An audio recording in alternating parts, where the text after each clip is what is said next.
భారతదేశ రాజకీయాలలో ఆ మాటకు వస్తే ప్రపంచ రాజకీయాలలోనే ఎవరు ఫేస్ చేయనటువంటి అత్యంత ఆక్వర్డ్ పరిస్థితుల్లో ఈరోజు వైఎస్ రాజశేఖర రెడ్డి భార్య వైఎస్ విజయమ్మ ఉన్నారని ఎవరికైనా అనిపిస్తుంది సహజంగా చూస్తే. ఎందుకంటే ఏ తల్లి కూడా ఏ భార్య కూడా వైఎస్ రాజశేఖర రెడ్డి లాంటి ఒక లెజెండరీ లీడర్గా చాలా మంది కొలిచే వ్యక్తికి భార్య అయి ఉండి, వైఎస్ జగన్ లాంటి ఒక డైనమిక్ మాస్ లీడర్గా చాలా మంది కొలిచే వ్యక్తికి తల్లి అయి ఉండి, షర్మిల లాంటి డైనమిక్ లీడర్కి తల్లి అయి ఉండి, వీళ్ళిద్దరి మధ్య గొడవ జరుగుతుందని, వీళ్ళిద్దరి మధ్య ఇబ్బందికర పరిస్థితులు వస్తాయని, ఈరోజు ఇద్దరి మధ్య తాను ఉండాల్సి వస్తుందనే ఊహని ఏ రోజు కూడా ఏ తల్లి తట్టుకోలేనటువంటి సిచ్యువేషన్. సో వైఎస్ విజయమ్మ ఇన్నాళ్ళు కూడా ఎప్పుడైతే ఇద్దరి మధ్య ఇబ్బందికర పరిస్థితులు వచ్చాయో, 2019 జగన్మోహన్ రెడ్డి గెలుపు తర్వాత ఆ పార్టీని వైఎస్ షర్మిల చాలా వరకు కొంతకాలం జగన్ జైల్లో ఉన్నప్పుడు లాక్కొచ్చిన తర్వాత, ఆ తర్వాత ఏపీలో జగన్ తరఫున ఆమె కూడా 2019 ఎలక్షన్ టైంలో క్యాంపెయిన్ చేసిన తర్వాత, జగన్ గెలిచిన తర్వాత వాళ్ళిద్దరి మధ్య ఎప్పుడైతే పొరపొచ్చలు వచ్చాయో కూతురు వైపే ఆమె తీసుకున్నారు. ఎందుకంటే కూతురు యొక్క నిర్ణయం తెలంగాణలో పార్టీ పెట్టాలని, తెలంగాణ వైపు వెళ్ళాలని తప్ప ఏపీలో తన కొడుకుని ఎక్కడ డ్యామేజ్ చేసేలాగా తన కూతురు కనిపించలేదు.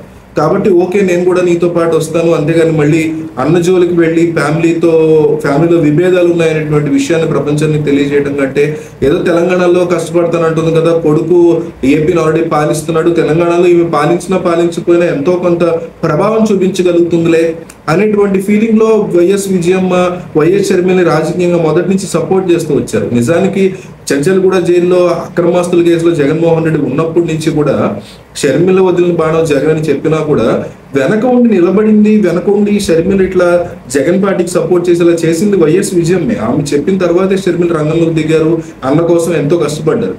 కానీ ఈ రోజు కట్ చేస్తే ఒక 10 ఏళ్ళు కూడా కాలేదు, ఈ 10 ఏళ్ల తర్వాత పరిస్థితిని ఒకసారి మనం అబ్జర్వ్ చేస్తే వైఎస్ షర్మిల విషయంలో జగన్మోహన్ రెడ్డి యొక్క శైలి మారిపోయింది, జగన్మోహన్ రెడ్డి యొక్క పార్టీ శైలి మారిపోయింది, వాళ్ళ పట్ల కూడా షర్మిల యొక్క శైలి కంప్లీట్ గా మారిపోయింది.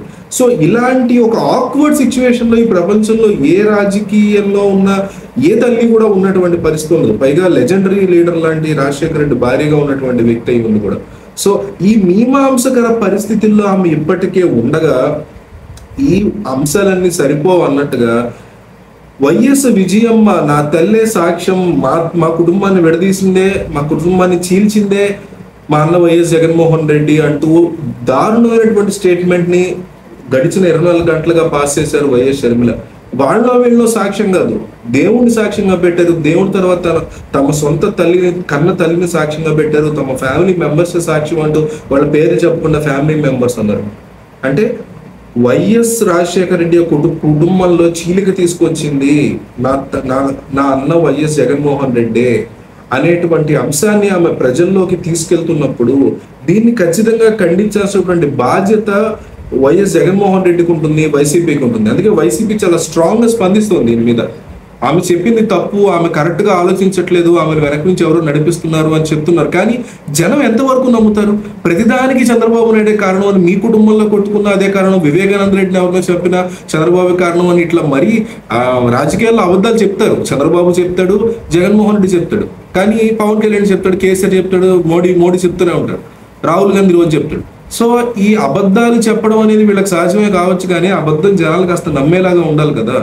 సో దీనికి కూడా చంద్రబాబు కారణం అని చెప్పడం కంటే కూడా వైఎస్ విజయమ్మనే రంగంలోకి దించి తమ కుటుంబం బాగానే ఉంది, షర్మిలే అర్థం చేసుకోవట్లేదు అనేటువంటి ఒక స్టేట్మెంట్ ఇప్పిస్తే ఎట్లా ఉంటుంది, ప్రెస్ మీట్ పెట్టిస్తే ఎట్లా ఉంటుంది అనే ఆలోచనలో జగన్మోహన్ రెడ్డి ఉన్నారని, జగన్ కి వైఎస్ విజయమ్మకి మధ్య ఏ రకమైనటువంటి ఇబ్బందికర పరిస్థితులు లేవు కాబట్టి విజయమ్మకి షర్మిలకి పరిస్థితులు బాగున్నాయి, విజయమ్మకి జగన్ కి పరిస్థితులు బాగున్నాయి. ఎటు వచ్చి జగన్ కి షర్మిలకి మధ్య ఇబ్బందికర పరిస్థితులు ఉన్నాయి.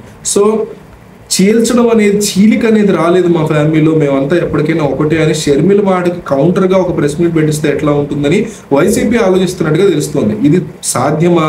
ఇది సాధ్యమైతే ఇది చేయడానికి విజయం ఒప్పుకుంటారా? ఒప్పుకుంటే ఆ రిజల్ట్ జనాల్లోకి ఎట్లా వెళ్తుంది? దానికి రియాక్షన్ షర్మిల నుంచి ఎట్లా వస్తుంది? మీ అభిప్రాయాన్ని క్లుప్తంగా కామెంట్లో రాయండి. మీకు పొలిటికల్ గా ఉన్నటువంటి నాలెడ్జ్ మొత్తం కూడా కామెంట్లో పెట్టండి. ఎన్నో వేల మంది వీడియో చూస్తూ ఉంటారు కాబట్టి వీడియో చూసి వెళ్ళిపోకుండా మీ అభిప్రాయాన్ని తెలియజేయండి. వాళ్ళకు కూడా మీ పొలిటికల్ నాలెడ్జ్ షేర్ చేసుకోండి.